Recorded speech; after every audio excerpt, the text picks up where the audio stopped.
Julie, do you remember last week when I was talking about, you and I were talking about on the podcast, the number of expireds that are popping up in all the markets around the country? Yes, tons of them. Far more than most agents realize. Well, that's what happened. A lot of you were smart and you took initiative and you went to your MLSs and you searched to see how many expired listings you had in your marketplaces. And in some cases, it was hundreds. I had someone from LA report it was like 3,000 or something. So an expired listing, in case you don't know, Real Estate 101 is when essentially the first listing agent or the previous listing agent failed to sell the house. Maybe it's over 90 days, maybe it's over 180 days, whatever the listing term is, the contract is up. That means that is a viable potential seller for you. And a lot of you were thinking, well, it's a hot seller's market, everything sells itself, or just all these, pockets of misinformation. Well, go to your MLSs, search to see how many expireds there are, and you too will be shocked about the number of expireds. Now, I'll give you a little, framework to do your searching by. Don't limit your search. To get a real, I think, correct perspective of the number of expireds, search your entire MLS, not just your little micro market. Search the entire MLS. And you can probably remove commercial and maybe, land, maybe. Yeah, just leave in residential. It's up to you, really. But go and search and look to see how many expireds happened in the last 6 months or even 12 months. And what we're going to see typically, and it makes sense, are there a lot of agents that did not know how to price their houses correctly or, position them on the market correctly or, set the seller's expectations correctly, and as a result of that, when the listings didn't sell themselves overnight, as the agents maybe had been accustomed to experiencing, and they didn't know how to work with that seller in that situation, they lost the listing. And so what we're going to see is a lot of markets where the listing agents, where certain agents have been dominant with their with listings. That's going to start shifting to the agents that have more skill. Just because somebody's got a lot of experience listing homes in the previous market is not going to be the same as listing homes in a new market where, essentially where the buyer's expectations are changing, where interest rates are, all the things, right? So that's a cautionary tale to all of you who are current listing agents, and that is the theme of the podcast for the next 3 days. Yes, that's right. And I like what you said about how do you find expireds, and we're going to jump into our series right now in a second. But start broad. A lot of agents will just search their favorite zip code and then they'll convince themselves there's nothing to really pursue. So start broad back in time and your entire MLS. See what's out there. I like searching broad for a second reason because that'll show you, are there certain zip codes or MLS codes that have more expireds, which maybe you wouldn't have normally considered. Some that, maybe are 20 minutes out of your normal stomping ground. And then you can squeeze it down into a more bite-sized piece. And what I have my coaching clients do is they always have a favorite 10 or 15 expireds that they put through a filter. You mean areas? Areas where they're saying, that's a listing that I'm going to go after. That looks good. It's got a good profile. Looks like maybe it's just has terrible pictures, or it didn't have a description, or it's a little bit overpriced. I know, for example, Federico Salvatore in LA, your example, where there are a lot of expireds to go after. He's pursuing one that's expired not once but twice, and knows that seller now is finding more motivation, so things can change. And remember, we did do a podcast all about why things expire, so that you guys can have more color to this. We're giving you guys this information before Julie gets to her first point, because what we're helping to do is cleanse your minds of the idea that why would I want the listing if the previous agent didn't sell it? Or in the case she just gave you, the previous 2 agents didn't sell it. Because things change. I mean, the seller's motivation changes, the market changes, the market conditions change. Maybe at the time the house was on the market previously, it was competing against a new construction subdivision. Now that it's completely sold out, the resales are going to start catching up again. So you really don't know. So here's the bottom line. Every single expired in the market you can reasonably service, you should be going after every single expired. And here's I want you to let this rattle around in your brain. In a market, in a world where it's become so normal for agents to pay upwards to 40 to 50% referral fees, right? Where you're going to voluntarily, and a lot of times it's for a buyer referral fee, you're going to voluntarily give up half of your income because you didn't, frankly know how to generate your own buyer lead. Well, here's a real big, I think, aha for all of you, and listing agents, what I'm about to say is true. When you have one listing lead, or rather when you have one active listing, you're going to generate, especially in the market this market's becoming, you're going to generate so many buyer leads, you're going to be able to start selling your own buyer leads to other agents. I mean, you could, and that does happen. You can refer the ones that maybe aren't in your wheelhouse. And remember, too, when you're generating buyer leads, you're also generating seller leads when you do it in the right price range. Well, it's because a lot of the buyers that are calling about 123 Elm Street, that's listed for 900, are moving up to the neighborhood that's, adjacent, where the average sale price is 600, and they have to sell their house to move up to the next one. You guys get it? So really, it all starts. The real leverage in real estate has always been with listings. So keep that in mind. And if you're looking for an excuse to really attack the market right now and become a listing agent, and you want to break free of sort of the, a lot of cases, the horribleness is that's become the buyer side of the transaction, just because the buying of the buyer leads and all the commissions, all this stuff, all the things should be motivating all of you to become listing agents. This is one of the best times to become a listing agent, certainly in the last 5 years, because the market is shifting, because there's such a huge skills deficit. So keep all these things in mind when you're deciding where to put your best activities, because it's always going to benefit you the most to focus on being a listing agent. Very well put. Thank you for that. So we are doing part 1 today of a 3-part series called Revive Your Listing, Sell Stale Listings Before They Expire on You and You Get Fired, and or same technique. So for example, whether you just relisted another agent's expired listing or you're fearful that you're about to have a listing expire on you, the process of resuscitating a stale listing is the same. And that's what we're drilling down on for this 3-part series. Starting with part 1, we're going to talk about figuring out exactly what happened. So part 1 is analyze and evaluate the situation. Number 1, perform a new comparative market analysis, a new CMA. A lot can change since the listing was fresh. Check for the following and factor all of your findings into an accurate price for today, an updated accurate price. So first thing is, which homes that you used to be competing against are now sold or pending? And why did those sell versus your listing, or maybe the listing you're taking over and expired on somebody else? But Julie, it's really important that we emphasize the fact that you do not go into working with expireds or sellers in general thinking that price is, like with expireds, that the price is the reason it didn't sell. It's not. And it's, price, condition, location. Those are the 3 things, the 3 real variables that sell real estate. But you also have the other one when it comes to expireds, and it really does have to do with the amount of, the seller's cooperation. So if you, in Julie's example, with the first one, where you're trying to look at what the actual home was competing against at the time it was for sale, well, that makes sense, right? You're doing a CMA. What that doesn't reflect is the fact that the seller was only allowing showings for 15 minutes every third Saturday on, when it's a full moon. The sun's shining, right? Exactly. Yeah. Why? Because the seller had a new construction home that was, going to close in like a year or whatever, and they weren't in that particular hurry to make themselves have to, be homeless or move twice. So you just don't know. And again, try to cleanse from your mind that because something expired, it's somehow some sort of less than inventory. That's absolutely not true. And I'll give you guys a little advanced coaching here. You will find oftentimes, and you will find this to be shocking and maybe a little mesmerizing, because I remember when it happened with Julie and I. You'll go out and list an expired. Maybe it's an expired that it's been listed and not sold for 2 or 3 times. Every single agent in your marketplace, laughs at the house when they drive past it because that seller can't even sell it. Whatever. It's got a taint about it, let's say. It's a black sheep of inventory. There are always going to be 1 or 2 houses like that. Yeah. Agents make up stories. It's haunted or, whatever, right? All right, you're going to go list that house. You're gonna do a little bit of preparation to the house, probably not much, clean up some landscaping. Let's even make it worse, it's vacant, right? So you're gonna clean it up, you're gonna fix up the landscaping, you're gonna change the descriptions, you're gonna put in new pictures. Now, the day you hit enter into the MLS to make it a new listing, it just happens that there's somebody who just decided they want to move to that neighborhood, and they see that listing for the first time with your new pictures, your new description, and for them, it's a brand new listing. They've never seen it before. Mm-hmm. So you've got to remember that what happens is there's new buyers that enter the market all the time.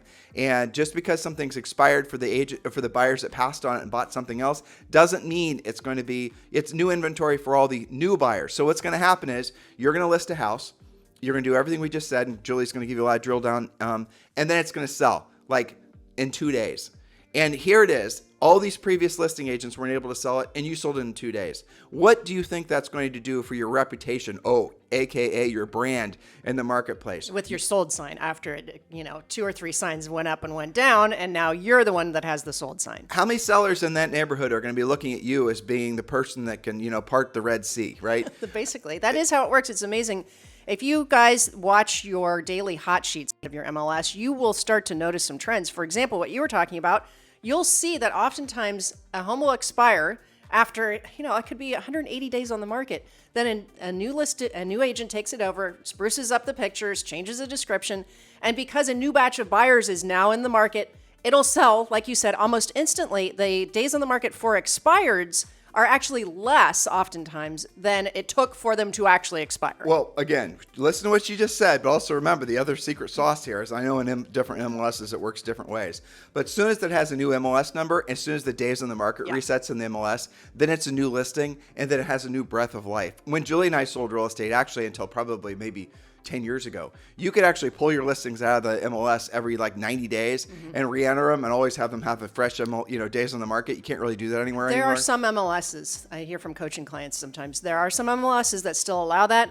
There's really 3 levels. One, they don't allow it at all. It just has to age and then it gets a new number eventually. And that can be a couple of months. Another version of that is it has to be out for 10 days. I hear that a lot. And then it gets a new refresh. And then there are still some that haven't changed their rules, and you can just, almost instantly zhuzh it up, for lack of a better word, and get it sold. Days on the market really does matter because a lot of buyers and really agents will search by days on the market, or when they're looking at their daily hot sheet for the new listings have, you guys know it, I don't have to tell you this, but a new listing is like, whoa, it's everyone wants to know about it. So if you are in a marketplace where you can essentially have your existing listings, have new days on the market, maybe 30 days, 60 days, every 90 days, you absolutely should do it.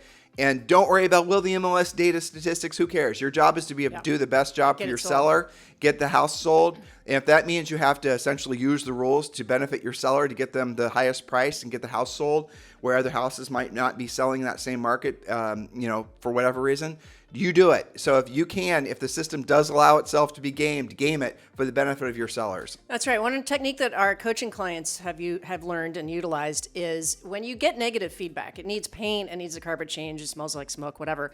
So remedy that, help your seller remedy that. But while they are taking care of that, take it off the market for 2 or 3 weeks and then pop it back in with the refreshed pictures. Get your new MLS number, your new pictures, and it's going to sell right away. By the way, I should mention the show description, or rather the show notes for today as in every day, are down below. So scroll below and definitely download these notes and use these for yourself. It's a great checklist for when you're taking expired listings or maybe even speaking with an expired listing. And while you're there, of course, join Premier Coaching. We're just giving you an overview. This is real estate training. This is not real estate coaching. The next natural step for those of you who are serious about your real estate practices is obviously to join Premier Coaching. And the best part is, I think all of you will agree, you can join Premier Coaching right now with absolutely no risk, 100% for free for the first 30 days. And yes, that does include a daily semi-private coaching call with one of our Harris certified coaches. So do yourself a favor, scroll down below, look at the show notes, and then join Premier Coaching. By the way, there are other links down there. We're talking about expired listings. There's a link down there for RedX, which is our preferred vendor for helping you guys find expired listings and things like that. So open up the show notes. If you're on iTunes, Spotify, Stitcher, it doesn't matter. And, follow along with us. All right, so we're talking about the first thing to do when you're analyzing and evaluating the situation, whether it's about to expire on you or you're picking up someone else's expired. The first part was to do a new CMA. Which homes that you were competing against are sold or pending? Why did they sell versus you? Are there any commonalities like age, floor plan, view, size, condition, or amenities? Are the pending and closed homes in the price range under your listing price? You see trends like that. Sometimes there's a hot pocket of pricing, and it might not always be lower. You have to do your research. But also, Julie, if the interest rates have fallen, okay, and the hot pocket of the sale price, like before, let's say the house was priced at $325, and let's say you go in realistically could have sold for $325. Maybe it's got an extra bedroom or the lot's a little larger. I mean, there's $25,000 of extra value compared to the homes that did sell, which were all around $300. Well, the interest rates are going to have a pretty dramatic effect, in especially the lower end price range. Just say anything less than $600. I know that's not really lower end, but just bear with me here. That's where you're going to find the lowering of the interest rates, which is happening now. Those interest rates being lowered will actually cause the prices to increase. So even if it expired at $325, and let's say it expired 60 days ago, the nature of the market's probably is going to favor that seller actually getting $325 now, if not even more. That's right. And you've got to know what you're competing against so you can make some of these decisions with your sellers. So what new listings are now competing against yours that weren't there when the listing was fresh? And how does that affect your pricing? What are the current average days on the market? Are they going up or down, or are they the same? So this part one, the first thing is you're just analyzing what in the world is going on with this listing. Part two with your analyzation is to preview the competition, actually go see the competition. Now, why is that How important? does your listing compare? Now, I know this is what I've had coaching clients do this before. Sorry for jumping That's okay. on you. Because if you don't do this when you're going after expired listings, look, you don't have to do it every single time you're going to go on an expired listing appointment. Hopefully you're going on so many that you're not going to have time to preview other houses, but you really do need to know what the competition is. Previewing occasionally to really know market trends is going to be a really smart move, but absolutely positively study like you've never studied before all the homes in the marketplace that have sold that are competing with that seller. Why? Because that seller is, especially if it's an expired listing or if it's your current listing and it's about to expire, I promise you, that seller has probably gone to the open houses. That seller has probably looked and, essentially studied exactly what the difference between their house and all the neighbors' houses are. And all it's going to happen for you to get fired if you're a current listing agent and the seller's, kind of dubious as to whether they should extend the listing with you, is you not knowing what the sold comps are. Right. They will look for reasons why you're incompetent. I promise you. It could be your mom. And she's and you haven't sold the listing after, say, the listing's about to expire. She's thinking already in the back of her head that she needs to list it with Bob. I mean, I promise you she is. Well, so the mistake is allowing any of your clients, especially your listing clients, to know more about the houses for sale, their current competition, as well as what went pending. They can't know more about that than you. That's a big mistake. It's a good way to get fired. And we also caution all of you who are really some of our coaching clients. You're 99% listings. You are, dominant listing agents in your marketplaces. That's the direction Julie and I went when we sold real estate. All of our top coaching clients that make the most net income, that's really what their primary focus is. But here's the thing. You do get in a bubble as a listing agent if you stop previewing houses. So we always will suggest that every single one of our top listing agents don't just delegate all your buyer leads. You should always have 2 or 3, maybe 1 or 2 really stellar buyers that you're personally working with, because that's where you're going to keep your fingers on the pulse of what's actually happening in the market. Why? Because if you're looking to see what's coming for sale and then you see it selling, that's going to be forward-looking information as to the direction the market's going. If all you're doing is looking at CMA information, you're looking at what was. So by working with buyers, you're looking at what is. And in the upper ends, you're going to see that the buyers, especially the really upper ends, frankly, they follow housing trends like different kinds of kitchens and fixtures and colors. What's and all hot and what's not. Exactly. But at a higher level than someone that's buying just to essentially look for a place, to call home. And you got to know this. So if you're walking into a listing and all the listings in your particular marketplace have white cabinets and white kitchens and all the other types of things, but then you're not working with buyers. So you've essentially removed yourself from the front lines of working with what the buyer's expectations are. And then you're pricing these listings, not realizing that the buyers now want different cabinetry or different floor plans or different things like that, because you've allowed yourself to become obsolete and you've fallen back, you've fallen behind, you become complacent. So definitely focus on always having 1 or 2 really stellar, great, maybe sellers that want to move up, those types of things. Your own past clients repeat, your listings who are also going to buy with you. I think you make a good point that the most powerful listing agents, you can get stuck in your own bubble and not be so frosty anymore. And that's sometimes what causes something to expire. Well, we had that problem. I mean, honestly, when Sure. you and I sold real estate, we had 7 buyers agents that worked with us. And we just focused on sellers and we stopped working with buyers. And I remember going on listing appointments where it didn't even take that long. It was like less than probably a year. And all of a sudden I didn't know exactly what the buyer's expectations were. It can happen. And so I would look in the CMA and I would say, well, this one sold and this one didn't sell and this one didn't sell. But I was losing touch with the fact that the reason that those listings didn't sell wasn't the finishes. It's because now the buyers were they didn't care about 2-story open foyers anymore, or they didn't care about this, or they wanted, different things. Well, that's right. And another version of that is a lot of you have become accustomed to just doing cost per square foot for everything. Right. You just look up the square footage and multiply it times whatever, and that's your price.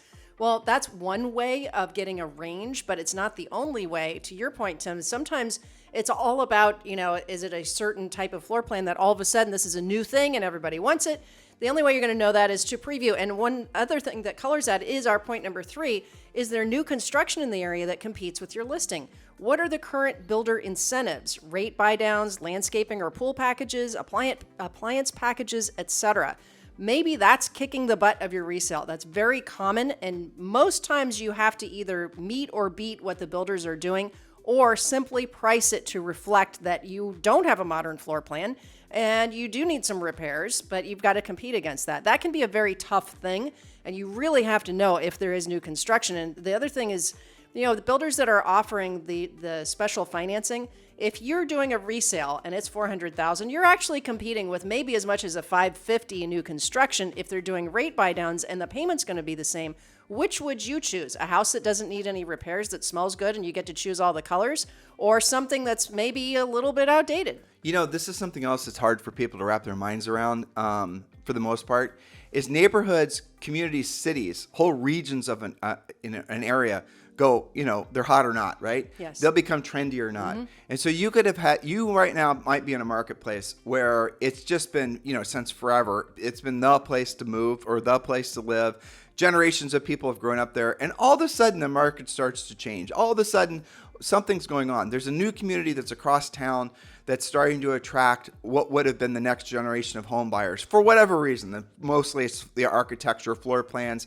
Maybe they have more modern amenities or just whatever it is. So what you're going to see, and you see this happen all the time, markets literally go cold. They'll go cold just because some other competing market is obsoleting that existing market. We saw that happen when we sold real estate. Yep. We've seen that happen in tons of our coaching clients' markets. So again, you're going to have to actually monitor what the hell's going on, and don't just assume what was will always be, because a new construction area that's across town, that's near all the thises and the that's that everyone wants to drive to anyway, is going to absolutely hand older inventory. And what are you talking about, Tim? It's always been this way. This market's always been hot, except until it's not. Exactly. That's right. And for those of you who sell a lot of condos like downtown Miami and Austin and places like that, this can also happen building to building. That's a really great example. As a new building goes up and they offer more amenities, they've got a doorman, I know there's a really cool building in Austin that has like dog parks on the 7th floor, just things that the older buildings don't offer. You compound that with the fact that the older buildings also have higher HOAs because they have more to pay for, then your pricing starts to be affected. So you've got to know all of this, and the best way, again, is to be previewing all the time. We're focusing on expireds or expiring and how to resuscitate those types of listings, but I really strongly believe in previewing the competition before any listing presentation because it's a competitive advantage. If you say to that seller, by the way, before we met today, I went and looked at the 3 homes that you're potentially competing against. I took some notes for you so we can review them with regards to your pricing. I'm curious if anybody else also previewed. The answer is always going to be no. It gives you an advantage. And the flip side to that too, or in addition to that, is if you have a seller that's stuck in the past with regards to their home's pricing, why don't you set the showings up after you get the listing, or maybe you've gotten the listing but you're just still debating pricing. Take them and preview the other houses, and they won't be objective, but at least they'll have their eyes open to what they're actually competing against. Yes, that's right. That's why it's not just you saying so. Of course, you would want a better price, right? Maybe that's in the seller's mind. Go show them. All right, point number 4, our final point today. Meet in person. After you've done all of this research, you've previewed, you've investigated new construction, all of these things, meet in person with your seller and simply review the new market analysis. Ask what they think based on the facts. And we've made this point earlier. Say that again. Okay, so meet in person with them. Actually go over. Ask what they think based on the facts. Before you open your mouth, ask what they think based on the facts. Set that up. Give them an example. Show them. So for example, one of the lessons that we learned was if you just present and then shut up and ask them what they thought, sometimes they're going to actually say to you, well, it looks like we need to come down about 50 grand. Almost always. Almost always. And you had in your mind you were going to be begging for 25 grand less. Right. So in other words, you're supposed to do the CMA, boom, boom, boom, clouds part. You're going to do your big presentation and you've got all your graphs and your charts. You're super proud of it. Give them the information. Ask what they think. And to Julie's point, almost always they're going to tell you a lower number than what you in your mind thought they were going to say. Because what happens is all of us fall in love with our listings, and all of a sudden we stop seeing the problems that the listings have just because, we love the idea. We just love the listing. The seller's great. Everything's going to be wonderful. But you're kind of ignoring the smells or the busy road in the backyard. You're just happy to have the listing, right? Yeah, you're happy to have the listing. Yeah, you're excited, right? And then the next, because you're fantasizing about the sign in the yard and, work, just the whole thing. You lose your objectivity, and then you're going to overprice it. So it's kind of funny. It's an interesting fact. And when you and I were teaching agents back during the foreclosure crisis, and there was all these REOs and all the rest of it, and short sales in particular, we had some agents who were getting so many call outs to list short sales that they didn't have time to go on all the appointments. And so what we taught him to do was actually do the CMA and present the CMA to the seller. And short sales were easy to list, relatively speaking, because the seller, highly motivated. We don't need to talk about short sales, but what we found is that the seller, didn't really care whether the agent was there in person. B, actually preferred doing it all online through a CMA that was emailed to them. But most importantly, the sellers and the listing agents found themselves going through the educational process in real time that they indeed had been overpricing their listings even prior to the market, just for the emotional reasons I described for you. And by being a little bit more analytical and asking the seller what they think, opposed to telling the seller what the listing agent thought, the listings were being priced correctly and selling really quick. So here's the moral of the story. Price goes up when the agent shows up, right? So the price on the home that looks like, when you're looking at the CMA and you say, this is what the price should be, notice how frequently you'll change the price up as soon as you get to the seller's house, right? Yeah, it happens. And, sometimes you'll luck out and you'll be okay. But as we get more inventory, and certainly this year, all things are showing that we're going to have more and more inventory. Pricing becomes that much more important. You can't just throw a dart at the wall and hope that the market's going to save your pricing. But sometimes, especially in the lower price ranges where there's a lot more demand, sometimes you're still going to be okay. But cautionary tale, you've got to be a lot more careful. And why would you want to find out the hard way? Do all of these steps all of the time and save yourself from all of that trouble. Sellers don't like price reduction calls, right? They like you to do a good job in the first place. They like you to cover all of your bases before you even go down that price path with them. And my last note on here, and we talked about this a little bit, note to self, in some cases, you will find out you don't really have a price issue. Maybe there's other reasons the home hasn't sold yet. And we're going to talk about that on tomorrow's podcast. So your homework for today's podcast, if you've not yet done so, join Premier Coaching. Do that urgently. Homework assignment number 2 is go to your MLS and look to see how many expired listings there were. Expired and withdrawn, by the way, in your entire MLS in the last 6 months. You'll notice that there's a lot of expireds that happen on the first day and the last day of the month. You'll notice there's a lot of expireds that happen over the holidays, things like that. So listing agents, do not have your listings expire in the first day and the last days of the month. And do not have your listings. Well, you can actually, from a listing agent's perspective, it's smart to set your listings to expire over holidays. Because the agents aren't working. Because the other agents that are going after hunting expireds aren't working. So that's kind of a smart move. But don't have your listings expire in the first and the last day, because there's some agents in some markets that only work expireds in the first and the last day. Have your listings expire in the middle of the month. Some of you are going like, what the hell is Tim talking about? When you become a listing agent, you will understand. Yes. In the meantime, guys, thank you for keeping this number one daily downloaded podcast in at least the United States for real estate professionals. We certainly appreciate all your love and support over the decades of us providing this information for you. If you've not yet done so, you're doing us a huge favor by going over to iTunes and giving us a 5-star review and letting the world know why you like the podcast. It really does help us a lot to attract new agents who are also looking for this type of information. You guys have a fantastic day. We'll talk with you on the show tomorrow.